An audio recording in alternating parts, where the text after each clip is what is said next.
you so much, Andy. Now, my next guest is a force to be reckoned with. He first picked up a guitar when he was just 2 years old and began writing his own songs at the age of 10. Look at that picture. What? Now, Yungblud has almost 15 million social media followers, 2 #1 albums, and has been dubbed the future of rock by none other than Mick Jagger. And if that wasn't enough, he's about to release his first book as well, and he joins us now this morning. And you're very excited to be here, aren't you? Actually, man. It's always a vibe being on the TV. I'm still a bit like, wow, look at the cameras. Because this is early for you. It is early. I'm a bit of a bat, so you got me out of bed. Well, we are very flattered indeed.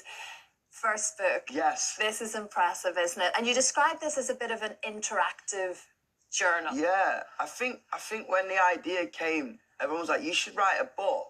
And I was like, wow, because I'm not very good at reading, so I've got ADHD, so I'm always a bit energetic. But I wanted to do something that was a little bit out of the box.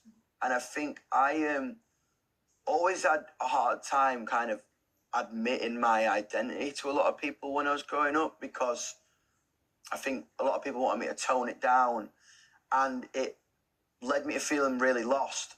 And I created this book because it's going to force yourself. It's interactive and it's light, but it forces you to kind of look yourself in the mirror and say what you like about yourself and say what you might not like about yourself, and do exercises to find out things that you might not know about yourself. And it's cool. I think it's going to help a lot of people go on an important journey that you need to do.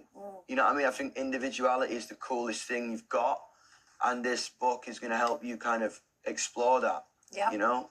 It allows you to sort of think in the moment, write about how you 100%. feel. It's kind of like trying to make it not as deep as we can spend so much time in our heads going oh, what am I going to be? What I think this one kind of allows you to be really surface level and allows you to be really honest with yourself. Yeah. Because I did all the exercises and then I went in and filled it in without thinking about it really quickly. And you kind of go through the book, the story, the journal, whatever, with me at your side. So it's kind of like I kind of jump off the cliff into the water with you, you know what I mean? But you are really passionate about encouraging people to accept who they are. Because like you say, you grew up sometimes just feeling a bit lost, feeling like you sort of didn't fit in. Yeah. And it's really important to you now to try and help other people to help figure it out, make them feel happier about whoever they are, whatever that is. 100%. I think it was the only thing I've got, really. I think people get into music because they write about heartbreak and I think my main inspiration was I felt this kind of real pain in my stomach. I was like, why do people not get me?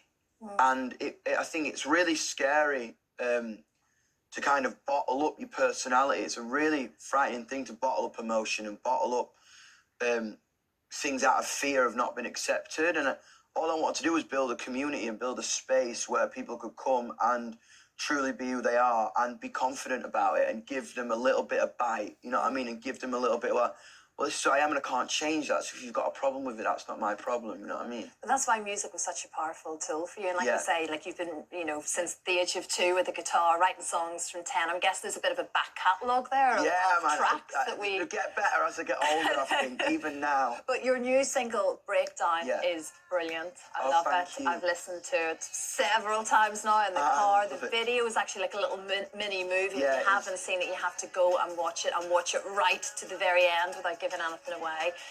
It's a brilliant sound. One Mick Jagger has described you and your sound as hopefully the future of rock and roll. It's cool. But actually that song started out as a poem. It did. That song, I think I'm 20. I've just turned 27, so I'm going through a lot of change in my life, and it really freaked me out. I think I kind of had settled into who I was, but it happens to all of us. You know what I mean? You get comfortable, and then something crazy happens, and that's just life. And I wrote this kind of poem down to help ground myself. And I wrote that song wasn't actually supposed to come out. It came out because I wrote it for myself, and I was listening to it to kind of bring up my mood if I would ever feel anxious or if I was ever going to cancel plans. And I wrote that for me. and my manager's my best mate, and he heard that. He's like, "What's that?" And I'm like, "Oh, it's just this little thing I wrote for myself." He's like, "We're gonna put it out," and I was like, "I don't know because it's not typically like Yungblud sound. It's normally a bit more like rock and roll, you know what I'm saying? And this is a bit more drum and bassy." But he was like, "If you connect to it so deeply, I think everyone will." And everyone's loving it. I think it's like a little bit, it's got this like light in it. It's like a little bit of a buzz in Midsummer. We mentioned Mick Jagger. What does Rod Stewart think? Have we been in touch with Rod? Never been I in can touch. make that happen. And the reason I ask is you grew up thinking he was a very close relative for long enough time, didn't you? I did. People wonder why I look like this and why I'm crazy. I was told by me nan my whole life, up to the age of 10, that Rod Stewart was my granddad. I know, man. No, but there was a photograph of him There's at a home. photograph on the mantelpiece, and my mum never had a dad, so she always used to tell me, "Oh, that's your granddad." So I used to love it, man. I used to love the leopard print. And then we were in Asda one day with my nan, and I was like, next to the till, there was loads of like a Rod Stewart CD, and I kind of picked up this CD and looked at me nan like eyes full of water. I was like, "When's Granddad coming home?" And everyone like laughed, and she was completely mortified. And that's when I found out Rod Stewart is in fact not my granddad. That was another pipital moment classic. in Yungblud's But early I tell life. you, man, he taught me leopard print, and I'll wear it till I'm not here anymore. You know what I mean? You've held on to it ever Obviously.